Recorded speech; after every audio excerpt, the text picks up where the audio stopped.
Want to know the latest in soccer? Then listen to the Golden State Media Concepts Soccer Podcast. From MLS, the World Cup, and the Premier League, we've got you covered. The latest updates, the hottest matches, and news on the league's top players. It's the Golden State Media Concepts Soccer Podcast. David Beckham scores the goal to take England all the way to the World Cup finals. Listen now.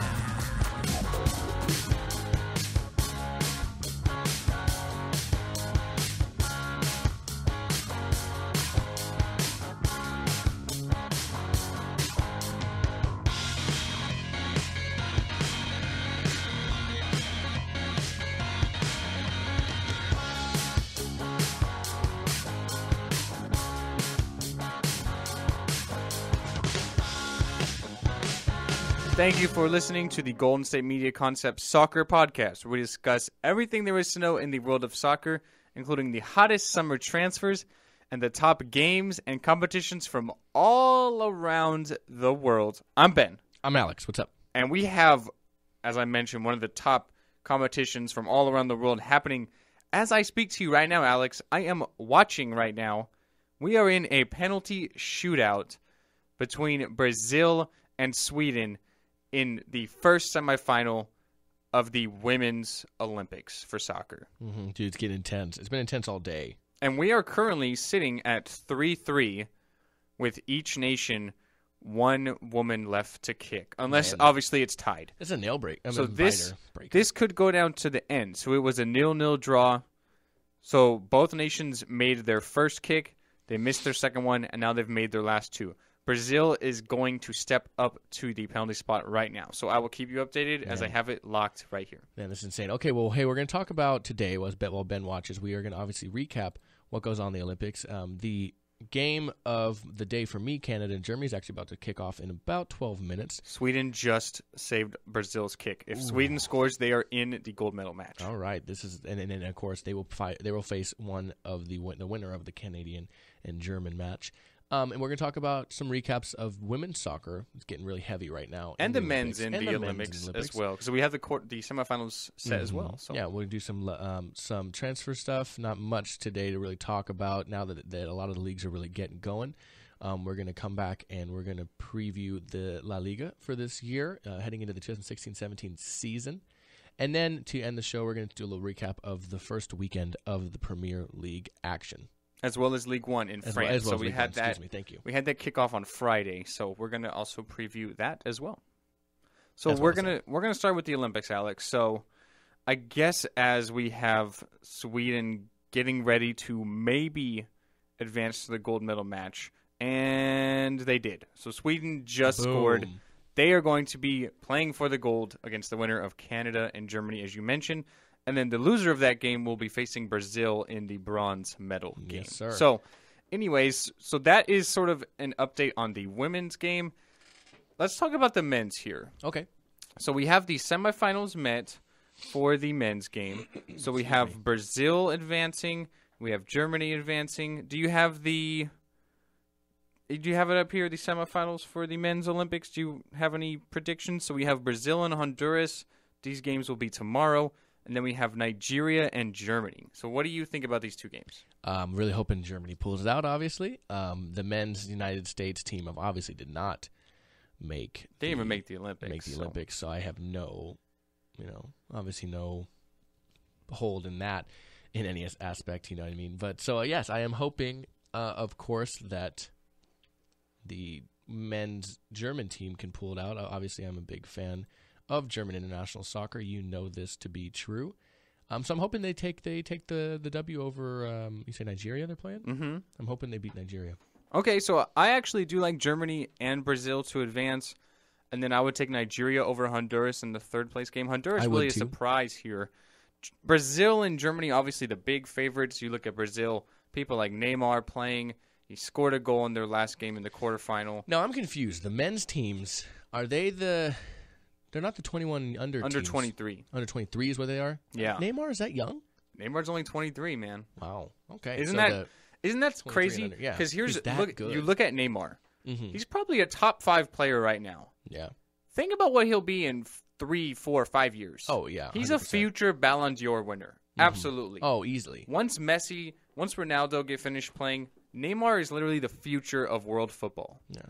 He's only 23 years old. That is yeah. absolutely incredible. He's but the anyways, leader. I was going to say in- real quick, the Brazil, though, I do have them losing to Honduras, honestly. Wow, okay. Why is that? I mean, they could win, but, I mean, they had such a weak showing in their group. You know, they won 1 game. They tied 2. I mean, I don't necessarily I don't have them losing to Honduras, but I don't have Honduras absolutely just coming in and you know, wiping them out. It's going to be a close game. I think whoever faces Nigeria or Germany between those two is going to lose. I think Nigeria and Germany are more capable teams than them.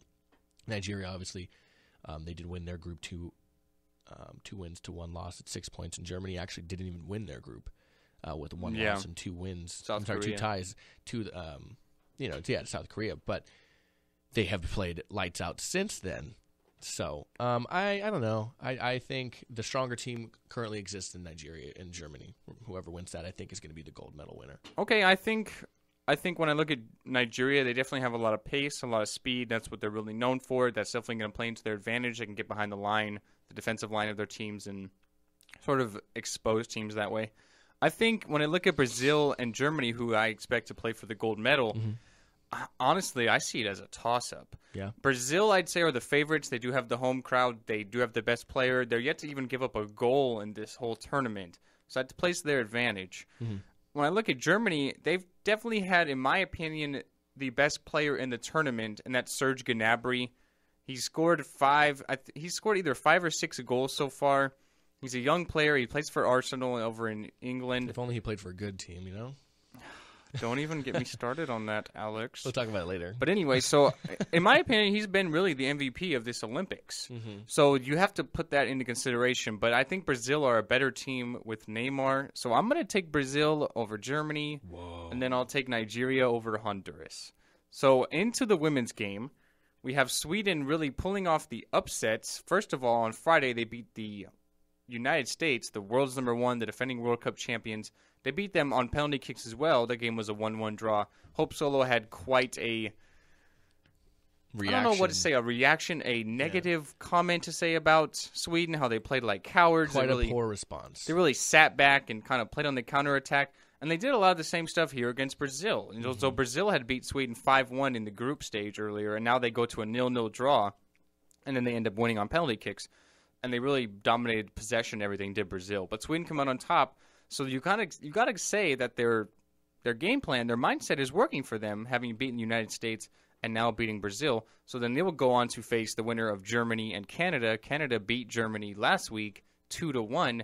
I see it being a little different here. I do think Germany will beat Canada this time out. And then I do like the Germans over the Swedish national team in the gold medal game, if that is the case. You know, if Sweden tries to play that sort of defensive, counterattacking style against Germany, I think Germany probably have the best offense of any women's soccer team. Yeah, they are monsters out there. So I expect them of the phrase. I expect them to be able to get a goal or two past Sweden. Okay. So, and then I would take Brazil in the bronze game over Canada. I would like to see a German win-win. Gold settle. And it's possible. It is very possible. It's possible for Germany and Brazil to do it in their home country. I'm sure. Yeah, Brazil could end up very getting. Much want that. Brazil for the women's can't get any better than a bronze, but they still do have a chance at the gold or That's the what I meant. silver. Medal. You know. Right, and I mean, you wouldn't be surprised. 2 great soccer nations over the years that would be competing. You know, even without their squad, you would see at like, you know, the World Cup or Copa America, European Championships for Germany's case, but still great young talents that could be in that squad one day. Yeah, I agree with you. And, of course, we will keep you updated on that. We're going to have the Germany-Canada game kicking off here in a matter of minutes when it comes down to the women's side. In about 5 minutes, roughly, is if they get kickoff, on time. Which they usually do. Yeah, so roughly. Noon I'm sure here. it'll happen. Yeah. Well, we'll take our first break. Is that okay, Ben? You like a break? As much as I don't like to do them, it's okay. We need to. You need a breath, I think. You had a nice. I liked how much you had to say. I appreciate that you liked that and noticed it. So thank you. I appreciate that. Well, I appreciate you appreciating it. Okay, thank you. We'll be back here in just a moment at the Golden State Media Concepts Sports Podcast after a word from our sponsor. Tired of searching the vast jungle of podcasts? Now listen close and hear this out. There's a podcast network that covers just about everything that you've been searching. Hey! The Golden State Media Concepts Podcast Network is here. Nothing less than a podcast bliss with endless hours of podcast coverage. From news, sports, music, fashion, cooking, entertainment, fantasy, football, and so much more. So stop lurking around and go straight out to the Golden State Media Concepts Podcast Network. Guaranteed to fill that podcast itch. Whatever it may be. Visit us at www.gsmcpodcast.com. Follow us on Facebook and Twitter, and download us on iTunes, SoundCloud, and Google Play.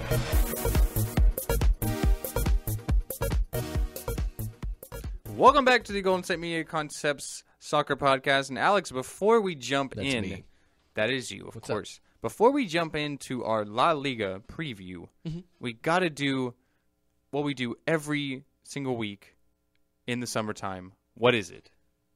Transfer rumors.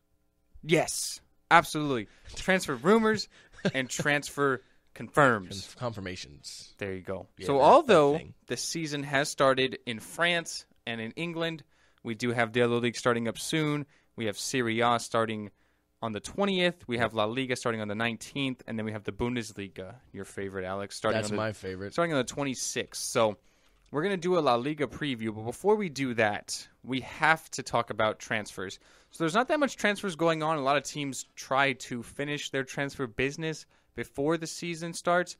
But then as the season goes on, the first couple of weeks until the window closes on the 1st of September, you have teams that obviously have glaring weaknesses going into the season and are getting exposed on the pitch within their first couple of games. So one of these teams, not necessarily with a glaring weakness, but have made a couple of moves lately, is Everton, Alex. Yes, they have. Everton, as we mentioned on last week's show, sold young English center back John Stones to Man City, and they're putting that record defender transfer fee to good work because over the past week, they've signed two players. First of all, Ashley Williams, the Welshman formerly of Swansea City. They bring him in for £12 million right away to fill in that John Stones that void there at center back. Ashley Williams, the former captain of Swansea City, the captain of the Wales national team in the European Championships. He's a leader. He's a solid player. Definitely doesn't have the potential of Stones. He's an older guy, but he's going to fill that void there at center back, and he's going to be a good, solid addition for Everton under new manager Ronald Koeman. They had a 1-1 draw against Tottenham on Saturday in their opener for the Premier League. I watched the first half of that game. They looked like a really good team. I thought they played a lot better than Tottenham did in that first half. So maybe Ashley Williams can be that guy for Ronald Koeman there at the defense. And they brought in another guy as well, and I really like this transfer. Okay. Yannick Bolasie. So Yannick Bolasie coming over from Premier League side Crystal Palace. The move is rumored to be about £25 million. He's going to sort of play on that left midfield role, that winger. He's a good, solid player. He's really flashy. He's got a lot of great skill moves. Had a good season 2 years ago for Palace, and last year he didn't do too bad, but he didn't really stand out like he did 2 years ago. He's a really physical guy. I think he can easily get at least 10 goals for Everton this year. 10 goals, okay. At least, yeah. He's a solid player. This deal just got confirmed today. Like I said, about £25 million, and then they gave Ashley Williams the transfer fee was about £12 million. So then even still a £10 million addition from what they sold John Stones to City for. So they're using that money to good use, and you got to say they're looking okay. I mean, new manager, they still have Romelu Lukaku as it stands right now, the Belgian striker. I do love that name, Lukaku. Even the first name. Romelu Lukaku. So they still have the Belgian striker there as it stands right now. It seems like he's going to stay. Ronald Koeman did say that he wants to keep Romelu Lukaku part of the team. So we'll have to see how Everton do under new manager. Definitely a new, fresh start for a lot of these guys. And Ronald Koeman bringing in some guys that he thinks are going to be good for the team. All right, I can dig it. What's your next transfer rumor and or confirmation? So necessarily no more big confirmations, but a couple of teams that really, really will have to sort of see where they go from here. The first one is Manchester City. So Manchester City are currently playing in the Champions League playoff today, one of them. So the first leg, they are playing Romanian side. And I'm gonna butcher this, so just bear with me, okay? Okay, I'm ready. Steaua Bucharesti. And we were in the 15th minute, and City do have a 1-0 to 0 lead. We have David Silva, who just scored for Manchester City. Yep. But the big storyline here is a couple of guys. Okay. Joe Hart. I know that name. Not on the team, not playing. What? He's on the bench behind Wilfred Caballero. Mm-hmm. And that also happened in their opening game in the Premier League on Saturday. So Joe Hart benched for Wilfred Caballero. That does not look good for Joe Hart. Maybe he's unsettled there. Reports are that maybe Claudio Bravo, the Barcelona goalkeeper, might be coming in to Manchester City. Uh-oh. Obviously, Guardiola has a history there with him at Barcelona. Yeah. So maybe Joe Hart might be on his way out here at the end of the transfer window. He's not getting played. Yaya Toure, another member of that Manchester City squad, not playing. Maybe he gets out as well. Guardiola not playing them. Obviously, there's got to be a reason behind that, right? Yeah, I mean, they won't lack suitors, I'll tell you that. Right, but, definitely quality players. Quality players. Hart had a disappointing summer in the European Championships, but he's still a solid keeper. Mm-hmm. He's part of at least 2 Manchester City Premier League winning sides. Yeah, so, they'll definitely find work. It's just maybe it's just not a fit. You know what I mean? Whether it's the style of play or buying into the philosophy or whatever it may be. You know. Yeah, we'll have to wait and see. And then another guy. Mm-hmm. I don't know if there's maybe more to this or not, but Chelsea opened their Premier League season last night against West Ham. They ended up winning that game 2-1. Yep. They had a 90th minute winner from Diego Costa. But one guy very familiar with that man. One guy not on the team was Cesc Fabregas. No, he was not. Was on the bench. So you got to ask why. Yeah, that obviously was confusing to see. They brought in a guy, N'Golo Kante, who can fill that same role as Fabregas. Fabregas really good on the ball, a great passer. Has some good defensive midfield roles as well. So he was benched for Nemanja Matic, N'Golo Kante, and then you had Oscar, who's more of an attacking midfielder. Mm-hmm. So you got to say, why is Fabregas benched? Yeah, early on, you could be trying new things, seeing the squad that best, accentuates the style of game you want to play. You know what I mean? They could be, they could have started this way and have him playing the next game. Right. Like that's why I'm not really digging too much into it. Yeah. But possibly if it happens again, you kind of have that Guardiola Hart effect at City that you're going to have here at Chelsea with Conte and Cesc Fabregas, so maybe he might be on the move. We'll have to monitor that. So it'll be interesting to see as it goes to say on. the least. So now let's jump into our La Liga, the Spanish League preview. Obviously, last year, you look at the La Liga table, I have it really competitive. You have Barcelona, Real Madrid, and Atletico Madrid. Finishing 3 points within each other. The 3 favorites, but 3 points within each other. So what did you make of... It seemed like last 4 year... points, but yeah. It seemed like last year at the end of that run, Barcelona had a real sort of steady grip on that table, but then they kind of struggled. Yeah. And they opened the door for both those Madrid teams. Yeah, they really did. So what do did. you think is going to be the difference this year? Well, Barcelona, of course, like you said, finished 91 points overall, right above Real Madrid at 90, and then Atletico Madrid at 88. So obviously, they ran away with the table. The next closest behind them had 64 points. Yeah, Villarreal. Yeah, it's just really going to be, in my opinion, it's going to be how Real Madrid can take winning near the end of the year and really going from there. Zinedine Zidane did a good job at the end of the year for them. With how close those games got, taking over and the middle of the year. Obviously, you have Cristiano Ronaldo, Gareth Bale, obviously still on the team.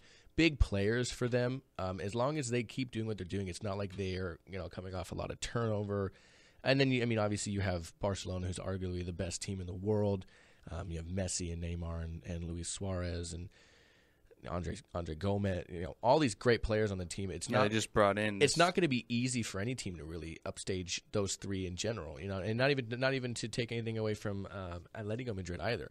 Atletico Madrid was in it from until the very end. They had Griezmann and Torres and all these good players on their side too. I think for Barcelona, it's just more of the same. They just need to keep winning games. It's not like they won one more game than Real Madrid did. You know what I mean? They lost one more game. It's not even like it was that far apart. When you have the 2 best players playing on the 2 best teams in the world, it's not even what one team has to do that the other one doesn't. It's just the way the ball kind of lands. You know what I mean? It's things that are going on through the 38 games they played that, one game here happens to be the difference that nobody even knew they lost it. Was a significant loss at that time. So With those three teams, I think Barcelona's going to take it again, just because Barcelona they just have a knack for winning. Yeah, won it the last 2 years. Yeah, and they were so far ahead at one point, but you can never, I don't think Atletico will, because it always just seems to be Barcelona and Real Madrid. But I wouldn't be surprised to see Real Madrid come up and do it, just because, like I said, these are two of the best teams in the world.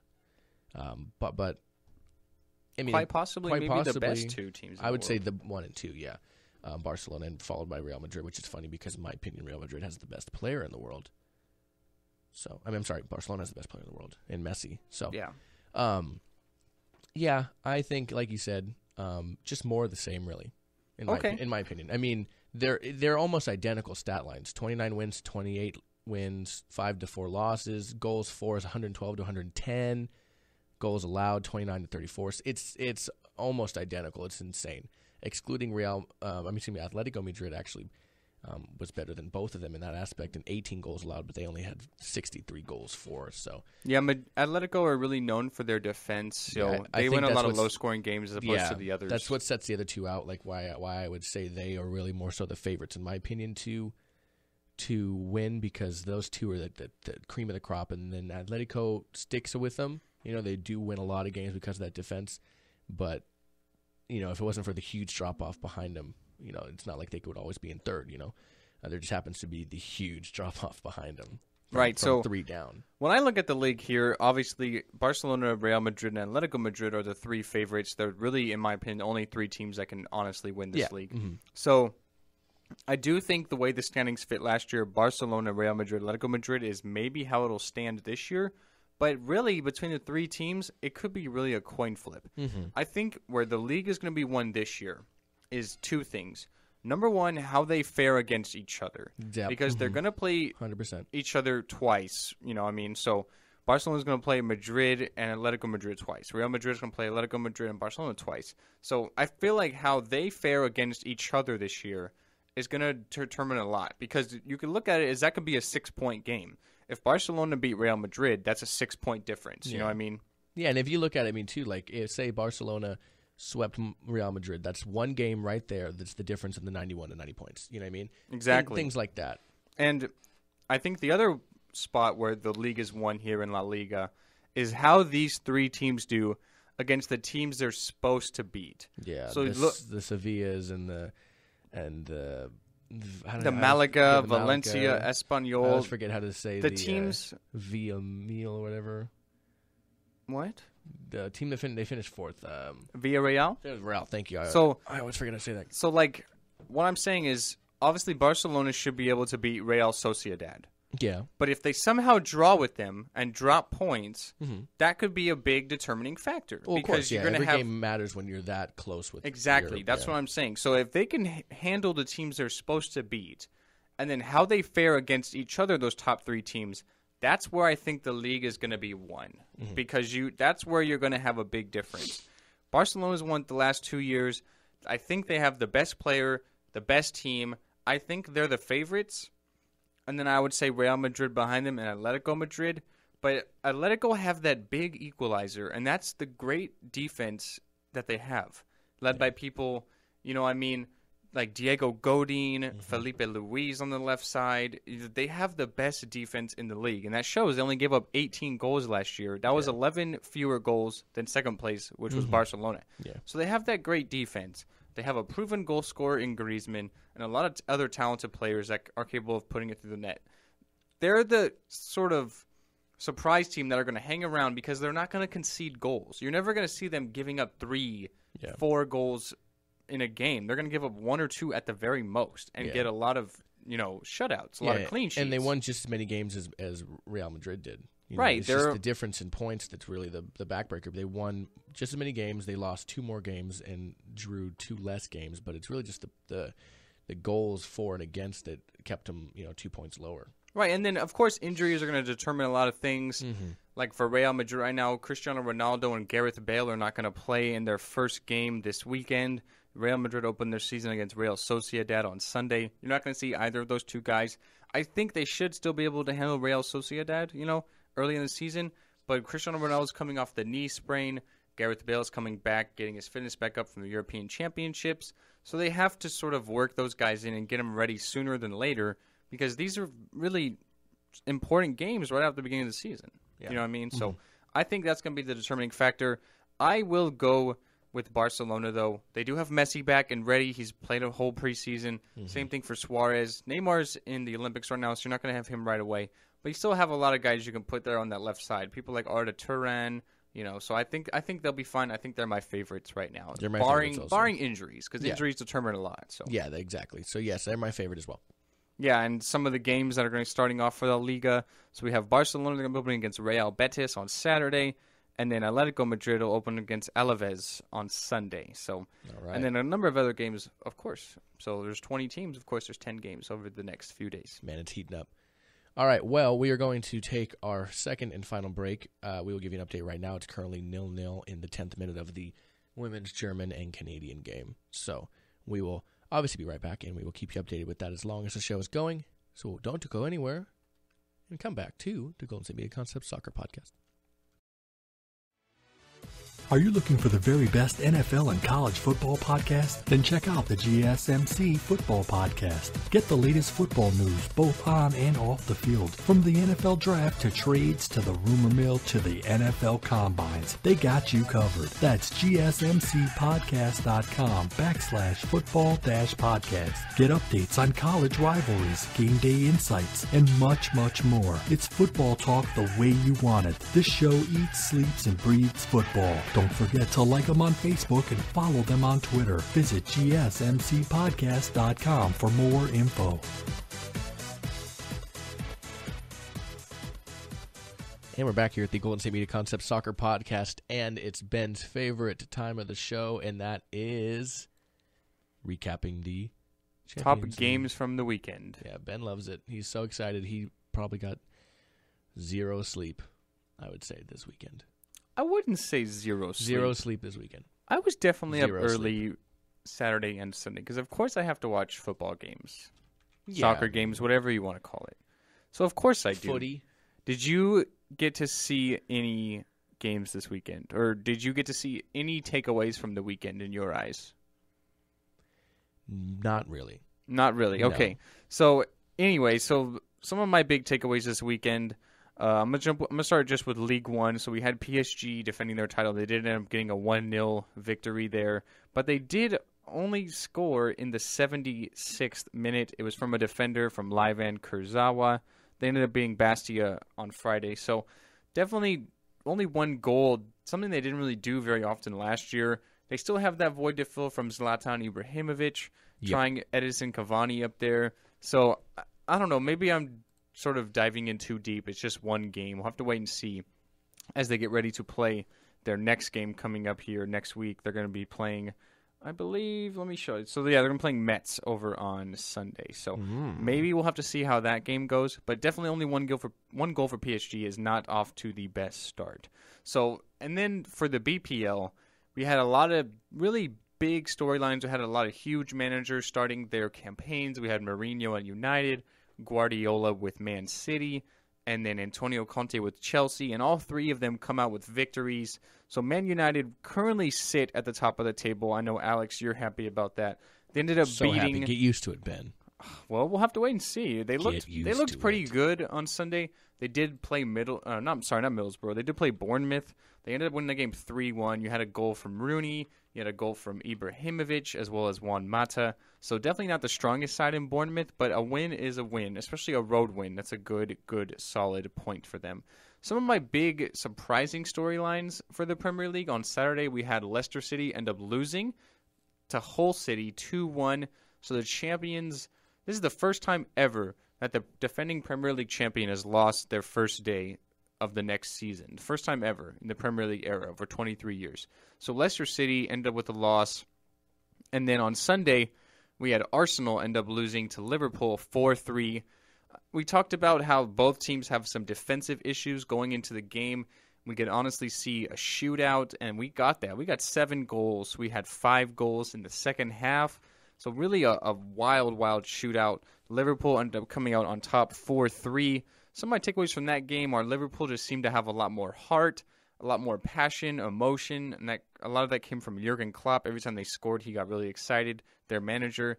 And you didn't really see that a lot from Arsene Wenger and from Arsenal. And I mean, I think that really comes from the manager. Like, they're not really sort of getting that installed in them. And really the defensive issues, I think you can fault that on Arsenal. We talked that Per Mertesacker and Gabriel are injured. Arsenal needed a center back before Mertesacker got injured. That was leading into the MLS All-Star game, which we were at, Alex. So before he even got injured, they needed a center back, and yet they still haven't really done anything in the transfer window.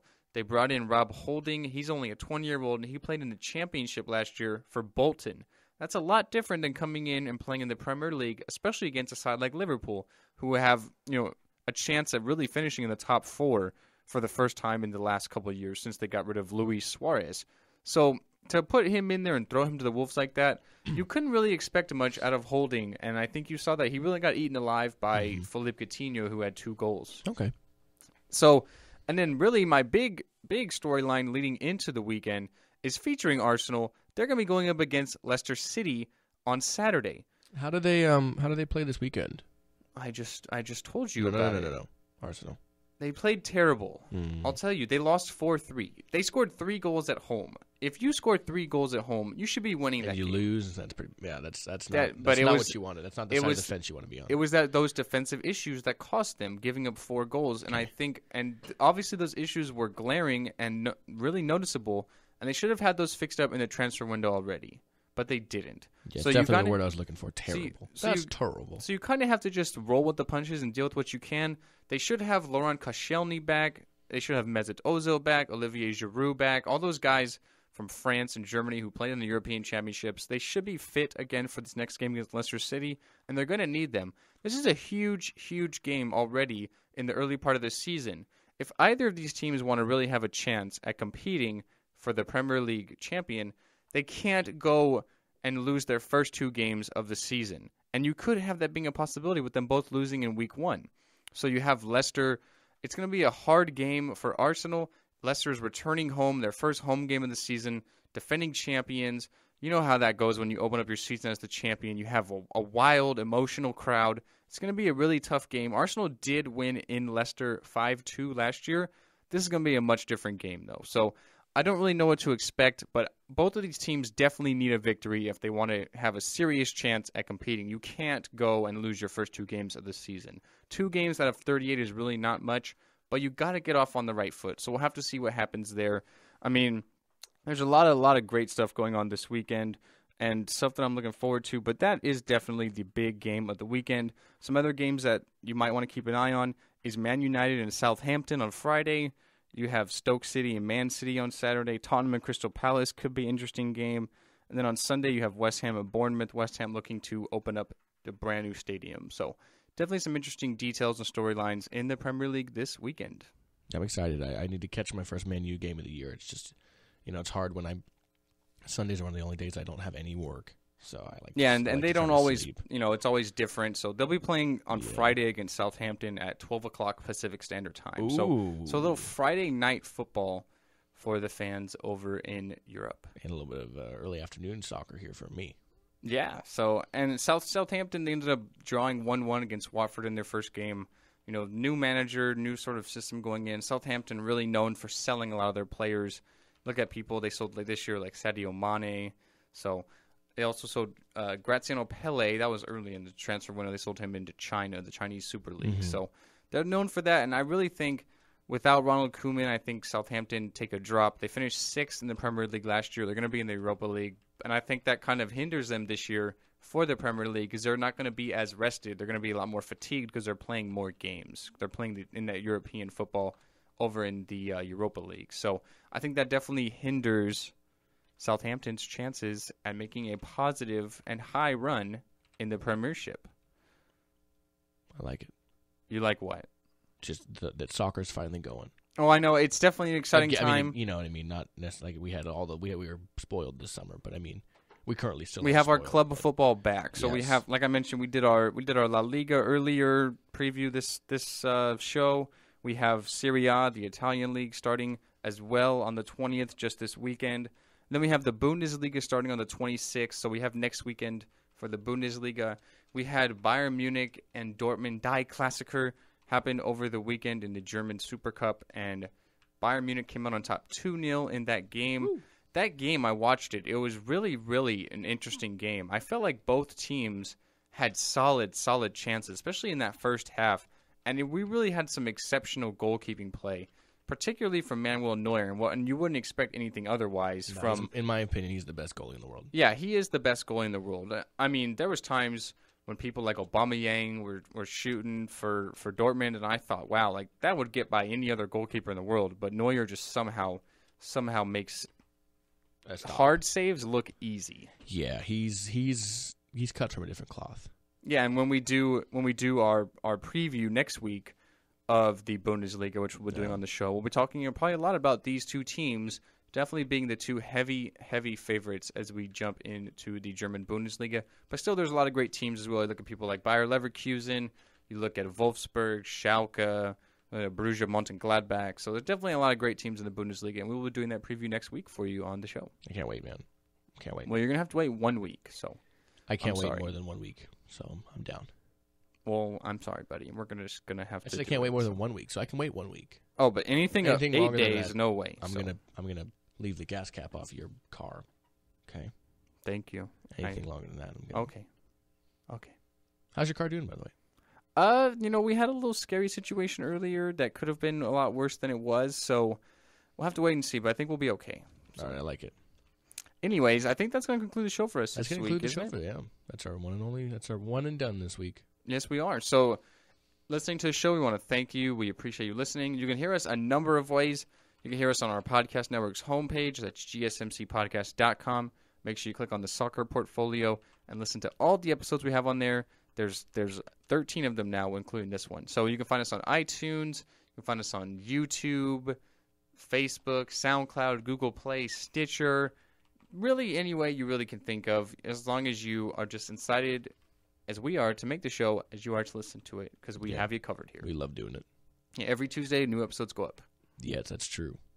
I think that's a good day, too, because we have right at the end of the weekend, so we can talk about a lot of the great games. Mm-hmm. And then we have, leading into the weekend, talk about even more great games. We have things like the Champions League. That's sort of the playoffs are kicking off right now. Like, for example, we have Manchester City with a 2-0 lead right before halftime. Mm-hmm. So we had David Silva score, and then Sergio Aguero just scored. So they're obviously looking pretty good in the first leg as they get into the group stages, hopefully. So speaking of scores and such, there is a score in our Olympic soccer game, and it's currently 1-0 to Germany in the 21st minute on the penalty kick. Melanie Behringer, who had a goal last match as well for Germany, has scored again on a penalty in the 21st minute. So Germany is up 1-0 in the 30th minute there in the Olympics, in the Olympic tournament semifinal. So. Yeah, and the winner of that game will go on to face Sweden, who defeated Brazil on PKs earlier in the day. We, of course, told you that in the early part of the show, so of course you already know that by now. Yeah, we gave you the play-by-play during the PKs. Yeah, and for next week's show, we're going to always have you updated on everything soccer, talking about the Olympics. We'll have the men's and women's. We'll have it concluded, actually, by next week. So we'll talk to you about the semifinals, the finals of both men's and women's. Going to be doing some more previews, talking about the Bundesliga. Still have transfers going on, and then always the great games that go on over the weekend, reactions to those games, and thoughts. You excited? I'm always excited. This is what I get sort of excited for. It's what I wake up in the morning for. You know what I mean? You're just all giddy, aren't you? I'm always giddy. Good to know, I guess. Hey, of course it's good. It's always a great thing. Anytime we're talking about soccer, football, whatever you want to say, it's always a great thing. So that's true. I do enjoy me some soccer. All right. Well, hey, I think it's time to go. I think it is. So we are going to be signing off. For Alex, I am Ben. We thank you for listening to the episode of the Golden State Media Concept Soccer Podcast. And we hope you have a good week and watch some games this weekend. There's tons and tons of them wherever you are located to watch. And I'm going to watch me some Manchester United hopefully on Friday, you said, right? Yes, Friday against Southampton. So United actually sit atop the leaderboard right now with a 2-goal sort of advantage there after that win 3-1. So it's Remember early. What I said. It's super early. It's only week 1. So get used to that site. We still have 37 of them to go. So, all right. Well, hey, I can't wait. It's gonna be awesome. Of course, it's gonna be awesome. All right. Well, hey guys, we will see you next week. You be good, and I hope you have a good week. And we'll reward you with a new show when we come back. That's right. Have a good week, guys. See you later.